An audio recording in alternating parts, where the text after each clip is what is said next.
Hello everyone, welcome to 16th episode of Girlstechtalk, and in this episode we are going to talk about something which is very generic for vast audience. It's not specific to uh, technology or specific to the people who are working on technology, but it's anyone who is part of internet, who is using mobiles or who are using internet on day-to-day basis. And nowadays it's like everyone, almost all of us uses smart devices or uses internet in our day-to-day life. Every inch of seconds or every seconds we are using these smart devices.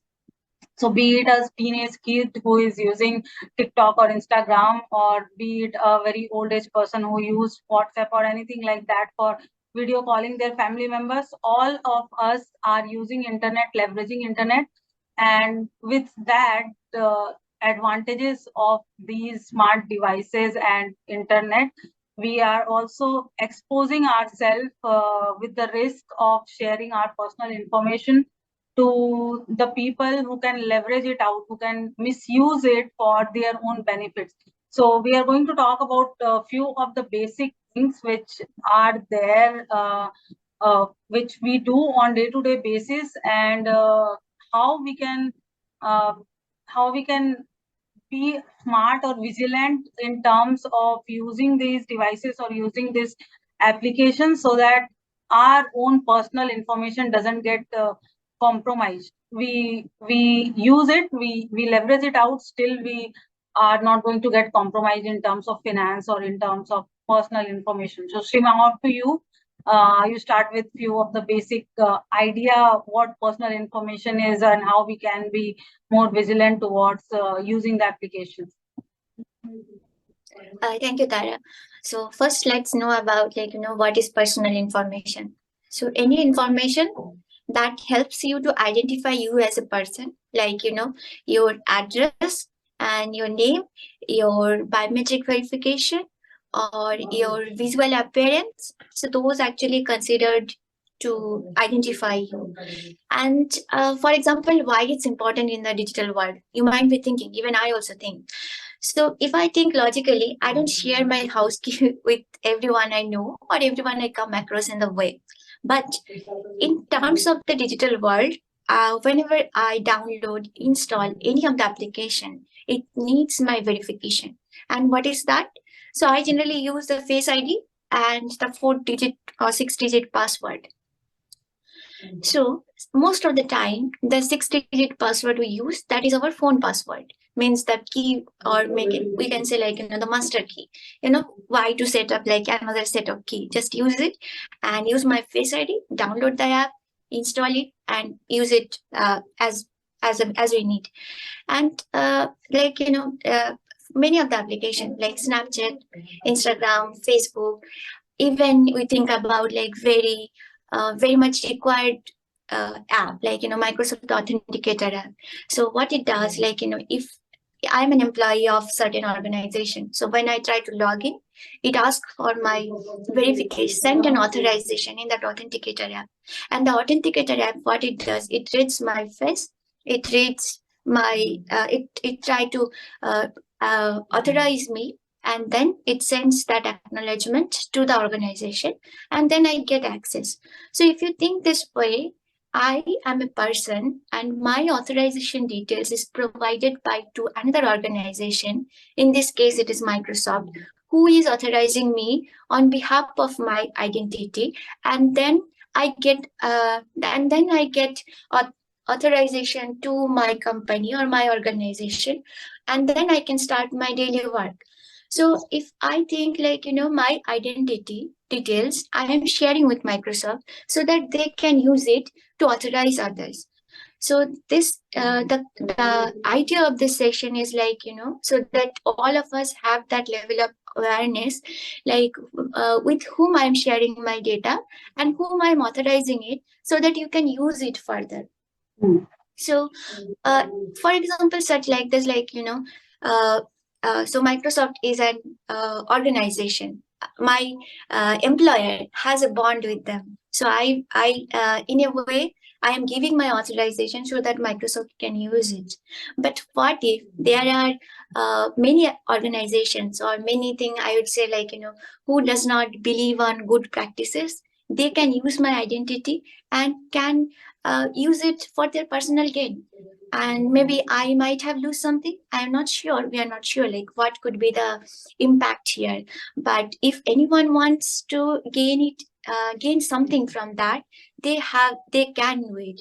So the idea is like, whenever I am sharing some information, for example, I think the silly thing that I do is use like Snapchat, many of the filters I use, and then my facial information and then features is being saved in their database.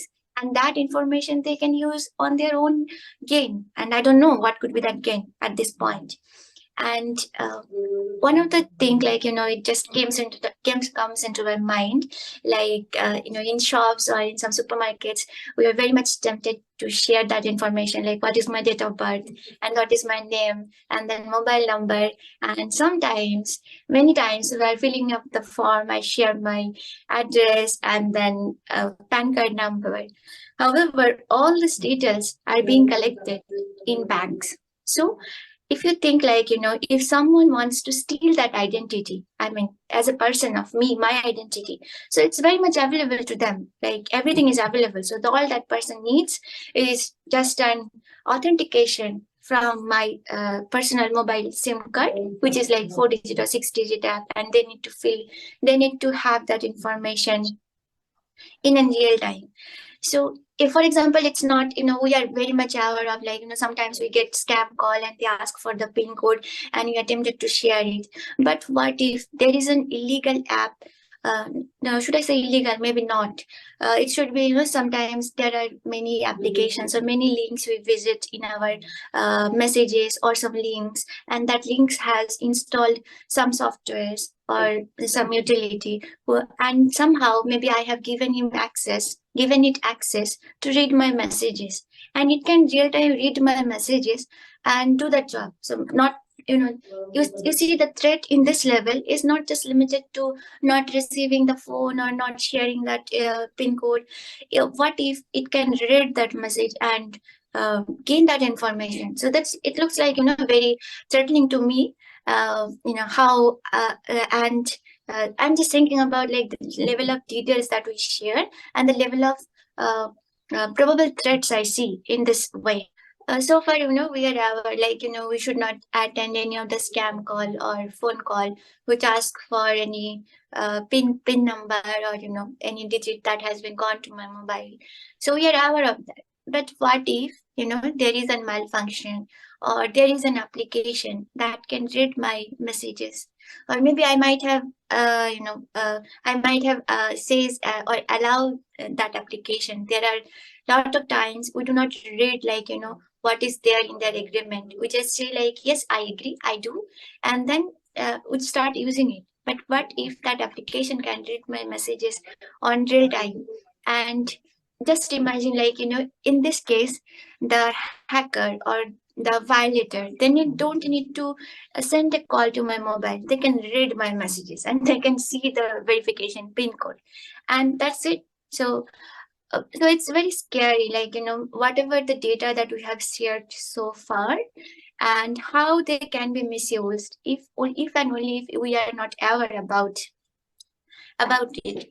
So, a few of the things like, in this way, if we think this way, many times we any of the websites that we visit from Chrome or Edge, there are a lot of cookies informations are available, and we said like, oh yeah, select all.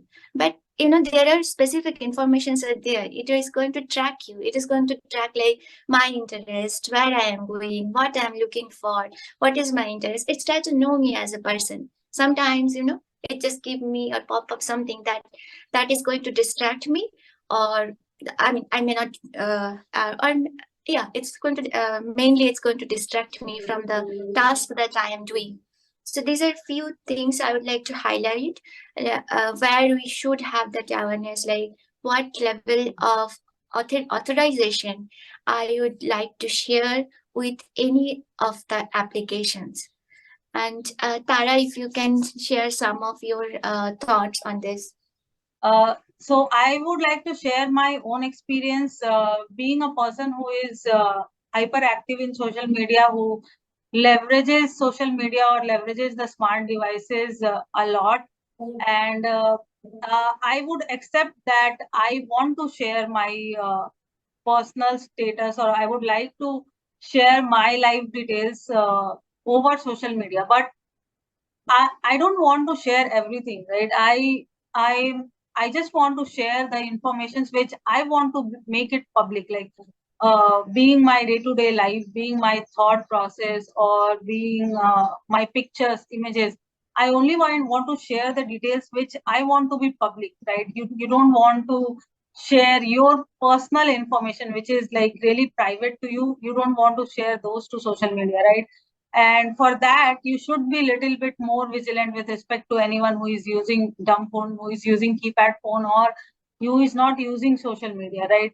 So to start with, specifically if you are a woman who share lots of information over social media, you are more vulnerable with respect to someone who is not using, or even as all of us knows, like women get more compromised with respect to men, at least in our side. So it's not only about Yeah. financial compromises, but it's also about your personal compromises. So Perception. yeah, so I would say I specifically I would start with location when when you are sharing your personal life over social media. Just try to see from a perspective of an outsider who want to leverage out your personal information in any way or other. If you are sharing your location, just try to be sure you are at a safe place. I mean, you are not somewhere where that location can be compromised. Your life can be compromised, right? So, for an example, if you are traveling solo, specifically if you are an independent woman, it's like you have to travel solo a lot of time. You have to be alone a lot of time. You are staying alone a lot of time. And on top of that, if you are sharing your life details over share to social media, just try to abstract out your location at least, because that is something which can be very easily tracked, and then it will be I don't know, misused it. Anyone can misuse it. Second thing is there are different kind of sharing locations, right? One is the active mode. Maybe when you post your picture on Instagram, you try to share like which in which cafe you are sitting or in which hotel you are staying. So just don't add those. You share your picture, you share whatever you want, but just don't add the locations. The second thing is your mobile itself tracks your location. So there are several applications, be it Zomato, be it Swiggy, be it Ola, Uber, the payment apps, UPI apps. All of these needs location while you are doing the transaction or while you are using these apps. And being a techie, I myself, I understand that those are required for them for their own security purpose. Otherwise, they will not able to authenticate you as a real person who is trying to use that application, right? So they are using it for securing your life, but you should be smart enough to use that in a perfect way. So it's like whenever you try to for an example, you are traveling with Ola, and you want to share that your current location with your family and friends, or maybe you want to share your current location over WhatsApp. When you do it, and since you are not going to use WhatsApp all the time, it is going to be in the background. So it will ask you, do you want me to share your location passively? Like do you want me to share your location always? You'll do always. And then maybe once it is, even if it's done, you reached your location, you still Yeah. maybe forgot about disabling your location, right? Yeah. So just try to bring that in practice, that you are disabling your location as soon as you don't need that, right? That Noted. is one of the very crucial thing, specifically when you don't want to compromise your personal space. The second thing comes about devices and how you should be smartly using those devices. So I personally think there are lots of steps which you can follow. First thing first, which I feel cannot be it cannot be true always, but Apple phones have more security with respect to Android phones, and there is a reason behind that. Apple phones code base is not easily available. Like you are not going to find this. As again, I'll say as a techie, I understand these things, and then that's why I'm trying to share this with everyone. Whereas Android software, Android every update which you get, those are open source. So by open source, it means that those codes are available over the internet. So if there is someone who actually want to understand what the app does and how he can or she can leverage it out, it's very easy for them to understand and misuse it in any way. So for me, it's like any day if I have to choose a device of for my own uses, I try to choose Apple over Android. It's a very controversial thing, but still I'll tell. It's not about status. It's not about good pictures. It's not about quality or anything, but it's about security as well. Like you get more security features. The primary example is when you do any kind of app installation from App Store, as Seema said, like there can be some applications which are compromised. So when you use App Store from Apple Store, it's like you have to give your Face ID, you have to give your Apple ID password, then only you'll be able to install it. And from a perspective of application developer, uh, these are pretty much required. If you are, if there are app stores which is not taking anything as an authentication, it is going to install anything and everything. So you installed one application on background, it may be installing a second application as well, which you have not asked for at all. And eventually maybe that application is compromised and that is going to use your microphone, that is going to use your webcam, even if at the times you are not using it. So just try to think in that way, in terms of security, you will be in a better situation. The last thing I'll say about finances, eventually everything circles around finance. Uh, you don't want to lose your money, right? And if you're using wallets, you're using UPI IDs, if you are using saving your credit card anywhere, just try to recycle your information in a very frequent basis. Like for an example, the passwords usually have a life cycle of 3 months. You have to change your password every quarter for your credit cards, for your wallets, or all those stuff. But try to make it in practice that you do it maybe every like in 15 days or so. With that way, it will be like more secure. It is not going to get like what happens is nowadays scammers get these informations from the organizations in an authentic way or in an wrong way, whatever is there. We are not going to talk about it, but they get it. They get it from call centers. They get it from a lot of places, and then they try to leverage it out. So if you are recycling your personal details, if you are recycling your passwords and everything, it is going to be more updated, and these are not going to get compromised via these organizations. So just try to be vigilant in that perspective as well.